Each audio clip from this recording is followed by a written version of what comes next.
Class 11-এ পড়ে। বিয়ের কথা চলছে, যখন মেয়েটার বয়স মোটামুটি ওই 23 বছর হয়ে যাবে তখন শ্যামদার সাথে বিয়ে দিয়ে দেবে। তখন শ্যামদার বয়স হয়ে যাবে 32 বছর। কি 32 বছর? ও অঙ্কেও কাঁচা। ও তো কাঁচা।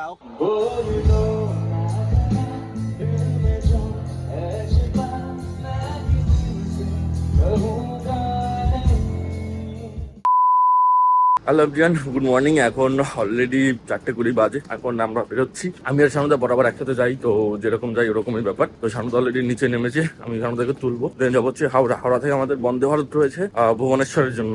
আপাতত বেরাই, তারপরে বাকি কথা বলছি।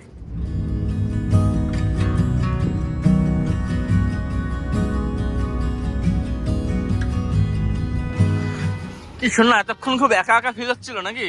আর্লি মর্নিং ডায়েরি ইয়া, ডে তো এখনো হয়নি। ডে তো হয়নি, কিন্তু কি হবে, ডে ডায়েরি যে তো সব রাতের কন্টেন্টেই আছে। রাতের কন্টেন্ট কি আছে? এই রাতের লোক, রাতের লোক। বড় করে টিভিটা এরকম দেখা যাবে তোমাকে। এটা তো দেখেছো গুচিকে? হ্যাঁ, গুচ্ছি। এটার পাশের ভিডিওটা দিয়ে দে না বলে, ওই যে নাগরদোলনা। নাগরদোলনা। এটা কি? দেখেছো ভিডিওটা? আর উঠবে? স্পেশাল কিছু পাওয়া যায়? বুঝলি না। কিছুই তো নেই।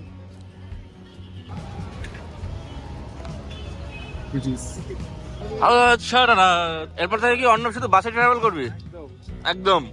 তাহলে এখন থেকে কেরালা পাঠাবো বাসে। এখন অলরেডি 5:40 বাজে। আমাদের 6:10-এ হাওড়া পুরী বন্দে ভারত ট্রেন নাম্বার 88 আর 228 কত? ট্রেন নাম্বার কত? 22895। এটা হচ্ছে আমাদের ট্রেন বন্দে ভারত 22895 হাওড়া পুরী। প্রথমবার বন্দে ভারতে নাকি? কি আলোচনা হচ্ছে অমিতদা তোমায় নিয়ে? হ্যাঁ অমিতদা, তোমায় নিয়ে কি আলোচনা হচ্ছে? ও বলছে আর জীবনে উঠবো না। অমিতদা ঘুরবে নাকি? 6:10 বাজে, ডট টাইমে ট্রেন ছাড়লো। 6:40 বাজে, অনেকক্ষণ আগেই কফি আর একটা বিস্কিট দিয়ে গেছে। বিস্কিটটা খাওয়া শেষ, অমিত ঘুমোচ্ছে।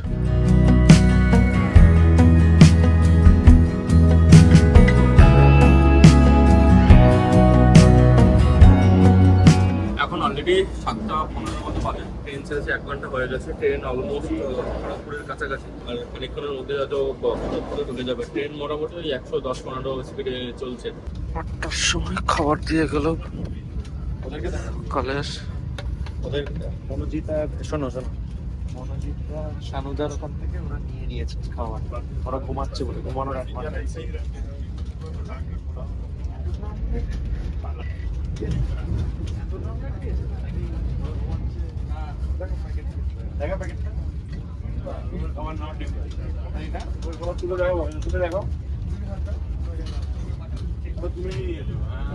এই যে মধ্যে কি আছে? এই যে সিঙ্গেল এদিকে ডিম, এদিকে হচ্ছে কর্নফ্লেক্স, আর হচ্ছে ব্রেড আছে, কলা, কেক, জুস, স্যুপ নিচ্ছে, স্যুপ। দই। এই হচ্ছে টোটাল খাওয়া দাওয়া।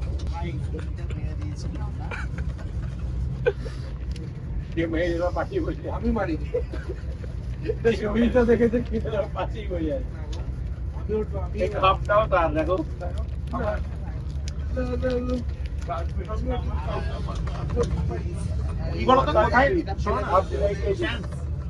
চোখে নিচতে লুকে থাকে, দেখো একদম ঢেকে রেখেছে। এই কাজে মায়না পাবো না।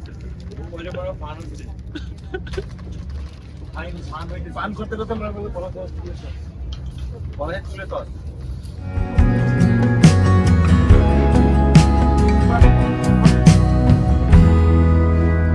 অলরেডি 11:30 বাজে। ট্রেন টাইমের থেকে 10 মিনিট লেটে পৌঁছেছে ভুবনেশ্বরে। এবার এখান থেকে বেরিয়ে আমরা হোটেল যাবো, তারপরে সাউন্ড চেক পরে হবে।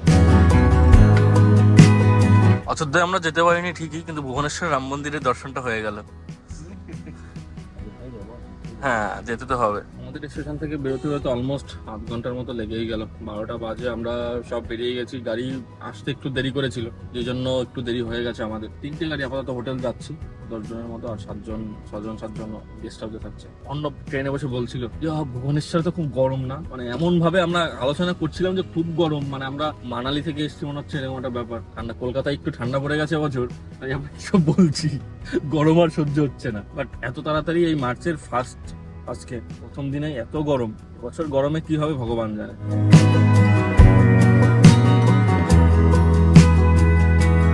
আমাদের আজকের হোটেল হচ্ছে হোটেল শীতল। জাস্ট আমরা হোটেলে এলাম, সব গাড়িগুলো এখানে পার্ক করা আছে। ভিতরে গেছে, আমি ভিতরে লোকজন বেশি হয়ে গেছে, ওয়েট করছে, তাই ভাবলাম একটু বাইরে কথা বলে তারপরে ভিতরে যাই। তো চেক ইনটা করে নেই, দেন আমরা তো তাড়াতাড়ি বেরোবো, রুমে যাবো। জাস্ট ফ্রেশ হওয়া একটু দরকার, ফ্রেশ হবো। এখন কিছু লাঞ্চ হবে না, খাবার দাবার যা কলেজে কিছু একটা অ্যারেঞ্জমেন্ট করছি, দেন সানসেট করে এসে হোটেলে এসে তারপরে হয়তো একটু প্রপার খাওয়া দাওয়া কিছু হবে। তাই হচ্ছে এখনকার আপডেট। অলরেডি 12টা 25 বাজে, জাস্ট চেক ইন হলো, রুম ঠিকঠাক। আমি আর অন্নবাজকে এক রুমে, বহুদিন বাদে। এ তো আবার রিককে ছাড়া থাকে না, আজকে আমি আরো পড়ে গেছি। রিক হচ্ছে ওর বউ, নিজেই বললো। কিন্তু 15 মিনিটের মধ্যে আবার বেরোবো সাউন্ডচেকের জন্য। আমাদের 1টা থেকে সাউন্ডচেক বলেছে, কারণ আমাদের পরে আবার আর্ন মল্লিকের সাউন্ডচেক আছে। তো ওদের সাউন্ডচেক শো, তারপরে ওদের শোর পরে আমাদের লাস্টে শো। ফ্রেশ হয়ে দেন বেরোই, তারপরে কলেজে গিয়ে বাকি সবকে শেয়ার করবো। তোমার না কালকে বার্থডে ছিল? হ্যাঁ, তো সেটা তো আমরা জানতাম না, তুমি আমার ফেসবুকেও নাই মনে হয়। দেবো আমি ট্রিট দেবো সবাইকে। কবে দেবে ট্রিট? দেবো। সেই আজকে ট্রিটটা দাও। কাজ করি, দেবো। আজকে কালকে দুদিন পর পর সব বেস্ট হচ্ছে, আজকে ট্রিটটা দেওয়া। ঠিক আছে, দেবো।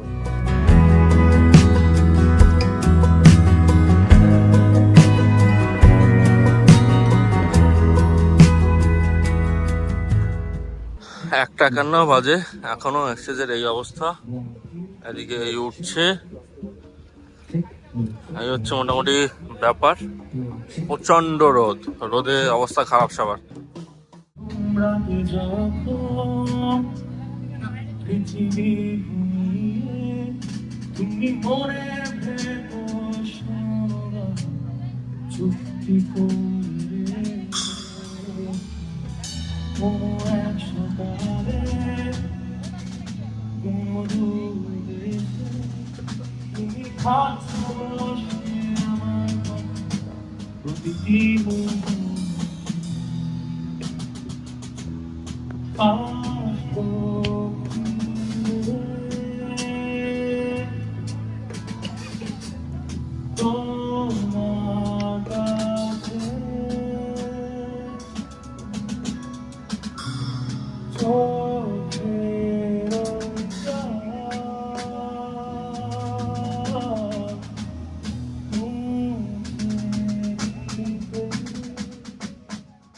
অলরেডি 4:04 বাজে, আমাদের সাউন্ড চেক শেষ করে কতক্ষণ ওয়েট করলাম, এবার হোটেলের দিকে যাচ্ছি।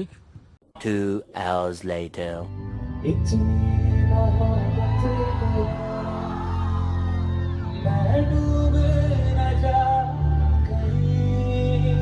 Everyone.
এখন 8টা বাজে, নর্মালি জাস্ট এসে থেকে নামলো। আমাদের শো এবার শুরু হবে। আমার ফোনের চার্জ নেই, ভিডিও তেমন কিছু করতে পারিনি। 2টো গানের অল্প ভিডিও করেছি, আলমবাগেরও 1-2টো ভিডিও করে হয়তো ব্লগটা বেশি বড় করবো না। আপাতত কথা না বাড়াই, আলমবাগের শোটা শুরু হোক, দেন ওরও 1-2টো গান শেয়ার করছি। তো তোমরা দেখতে থাকো, ভালো লাগবে ভিডিওটা অবশ্যই একটা লাইক করো, কমেন্ট করে মতামত জানিও।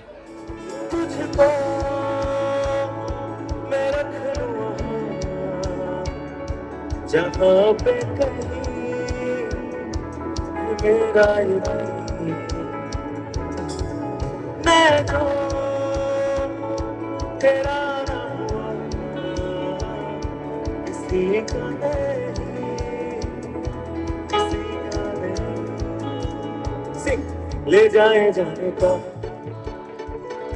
ले जाए तुझे कहाँ, बेगानी है ये वादी, ले जाए तुझे कहाँ,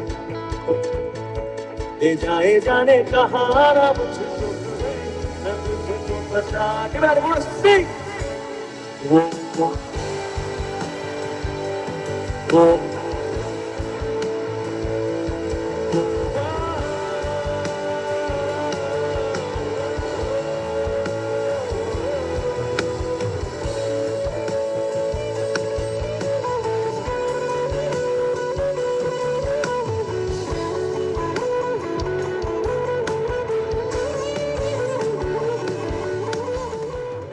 এখন অলরেডি 11টা বাজে, আমরা জাস্ট শো শেষ করে এই এলাম। সকালে সেই সাউন্ডচেকের টাইমে একটা বার্গার খেয়েছি, এরপরে খেতে আর পারিনি কারণ মাঝে এমসি গিয়েছিলাম, সবকিছু নিয়ে একটু নিজে ব্যস্ত ছিলাম, বেসিক্যালি খাওয়ার সুযোগটা হয়নি। কারণ যখন ভেবেছিলাম খাবো তখন খাবার কোথাও অর্ডার করলে ওটা আসতে আরো টাইম লাগতো, তো যেহেতু আরন মল্লিকের শোটা দেখেছি প্লাস কিছু ছবিও তুলেছি, সেই জন্য আর সেই খাওয়ার সুযোগটা পাইনি। তো হ্যাঁ, ছবি না তুললে হয়তো খেতে পারতাম, সেটা আলাদা কথা, বাট ছবিগুলো যা তুলেছি কয়েকটা ভালো ছবি তুলতে পেরেছি আমার পছন্দ মতো। তো সেগুলো দেখতে হলে আমাকে ইনস্টাগ্রামে ফলো করো, ইউজার নেম অফিসিয়াল পিয়ালদার, সব ছবি আমি ওখানেই আপলোড দেবো। তো আপাতত ফ্রেশ ট্রেশ হয়ে স্নান করি, দেন খাওয়া দাওয়া করি। এখানে খাবার এখন এই 11টার সময় কিচ্ছু নেই, শুধুমাত্র চিকেন বিরিয়ানি আছে। তো চিকেন বিরিয়ানি, গ্রিন সালাদ আর রাইতা বলে দিয়েছি, ওটা দিয়ে গেলে খেয়ে নেবো। এটা হচ্ছে বিরিয়ানি, সাদা। এটা বিরিয়ানি না ঘি ভাত বোঝা খুব চাপ। উড়িষ্যায় এসে খাবারের সিনে খুব খারাপ। Next morning. Good morning everyone. কালকে রাতে হোটেলে এসে খাওয়া দাওয়া করে ঘুমিয়ে গেছিলাম, তারপরে আর কিছু শেয়ার করা হয়নি। সকালবেলা কি আলোচনা করছো এত তোমরা? আদান প্রদান চলছে। আমাকে এই চশমাটা কেমন লাগছে? একদম এটা সেই চশমাটা না? ও হ্যাঁ, এবার সিরিয়াস। এবার কেউ নেই, কি বন্ধ কি আমায় দাও, আমি বলছি শানুদার কি একজন নতুন একজন কাকে পটি যে শুনলাম, কি কোন ক্লাসে পড়ে নাকি, জিজ্ঞেস করো। বল, তুই বল। বলতে বলেছে, বল কত বয়স কত? তুই জানিস, আমি কি জানি, তুমি তো বয়স জিজ্ঞেস করছে, ক্লাস জিজ্ঞেস করছে। ক্লাসের বয়স জিজ্ঞেস করতে নেই। ক্লাস 11 মনে হয় না, ক্লাস 11 এ পড়ে। তারপর কিছু বলুন। আর কিছু বল না না বল, আরে বল। এটা কবে করছে?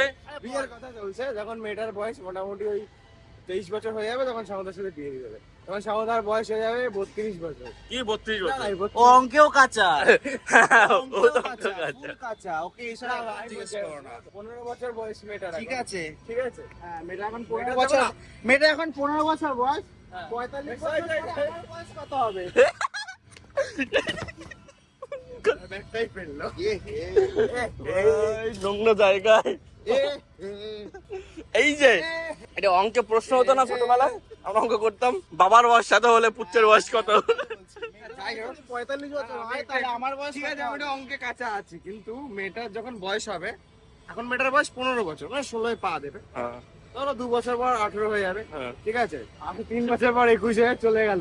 চলে গেল। তো যখন 21 বছর বয়স হয়ে যাবে তখন শানুদার বয়স কত হচ্ছে? ধরো ওই 34 কি 35, তখন শানুদার বিয়ে হবে। ঠিক আছে, মানে আমি কথা বললাম, শুনলাম। তারপরে সামনে যখন ছেলে মেয়ে হবে, এটা শানুদাকে শুনলাম যে ব্লক করে দিয়েছে নাকি। এইসব কেস, এইসব ওই কেস জানে, ওই জানে। তারপর সব চক্রান্ত রটানো। আবার কি নাম জানো শানুদা মেয়েটা? তুই বল। আরে ভুলে যাচ্ছে, বলো না। আরে বলো না, জানি না, তুই বল। দাও মেসেঞ্জারটা খুলে দেখাও। চিন্তাটা আমার কিচ্ছু নেই। খুলে দেখাও, দেখাও স্বচ্ছ হাউস থাকলে দেখাও। এইসব চলে আমাদের মধ্যে। তো এখান থেকে এখন বেরোবো, তাই ভাবছি ব্লগটা আর বাড়িয়ে লাভ নেই। আজকে অন্য একটা কলেজে আমাদের শো রয়েছে ভুবনেশ্বরেই, সেসব নেক্সট ব্লগে তোমরা দেখতে পাবে সব ডিটেলস। আর এই ব্লগটা এতটুকুই থাক, একটু ছোট ছোট করছি, 2 দিন মিলিয়ে করতে গেলে ভিডিওটা অনেকটা বড় হয়ে যাবে, তাই আর সেটা করছি না। তো এই ভিডিওটা এখানে শেষ করছি। তো this is Palash Haldar, science for today. দেখা হচ্ছে খুব তাড়াতাড়ি নেক্সট ব্লগে ভুবনেশ্বরের অন্য কোনো কলেজ থেকে। Till that, take care, tata.